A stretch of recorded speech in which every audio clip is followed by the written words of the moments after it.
നമസ്കാരം.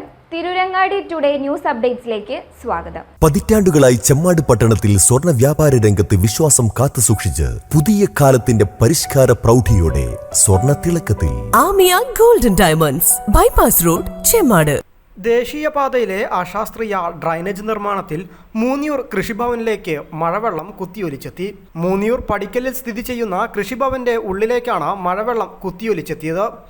മൂന്നിയൂർ പടിക്കലിൽ ദേശീയപാതയുടെ പടിഞ്ഞാറ് ഭാഗത്ത് സർവീസ് റോഡിന് സമീപത്തു കൂടിയുള്ള ഡ്രൈനേജിന്റെ അശാസ്ത്രീയ നിർമ്മാണം മൂലമാണ് പടിക്കൽ ജംഗ്ഷൻ ഭാഗത്ത് നിന്ന് ഒഴുകിവരുന്ന വെള്ളം മുഴുവനായും ഡ്രൈനേജിലേക്ക് പോകാതെ കൃഷിഭവന്റെ റോഡിലൂടെയും കൃഷിഭവൻ പരിസരത്തേക്കും കുത്തിയൊലിച്ചെത്തിയത്.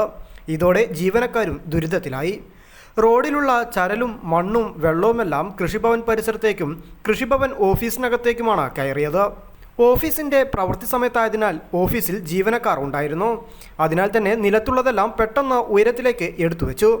തുടർന്ന് കൃഷി ഓഫീസർ വിനോദ് കുമാറിന്റെ നേതൃത്വത്തിൽ 2 കർഷകരുടെ സഹായത്തോടെയാണ് താൽക്കാലിക പ്രതിവിധി എന്നോണം ചാക്കിൽ മണ്ണ് നിറച്ചും മണ്ണിട്ടും മഴവെള്ളം കുത്തിയൊലിച്ചെത്തുന്നതിന് തടയിട്ടത്. ഇതോടെ വെള്ളം മറ്റൊരു ഭാഗത്തേക്ക് തിരിച്ചുവിടാനായി. പെട്ടെന്ന് വെള്ളം കുത്തിയൊലിച്ചെത്തിയത് ജീവനക്കാരിൽ ആശങ്ക ഉണ്ടാക്കിയെങ്കിലും കൃഷി ഓഫീസറുടെ സമയോചിത ഇടപെടൽ ആശ്വാസമായി.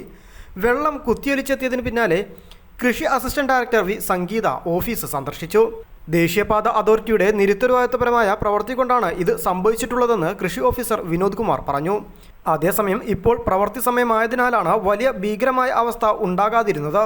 എന്നാൽ രാത്രി സമയങ്ങളിൽ ഇത്തരത്തിൽ വെള്ളം കുത്തിയൊലിച്ചെത്തിയാൽ അത് കൂടുതൽ പ്രശ്നമാകുമെന്നും അതിനാൽ തന്നെ ദേശീയപാത അധികൃതർ വിഷയം ഗൗരവത്തിൽ എടുക്കണമെന്നും കൃഷി ഓഫീസർ പറഞ്ഞു. News bureau, Tirurangadi.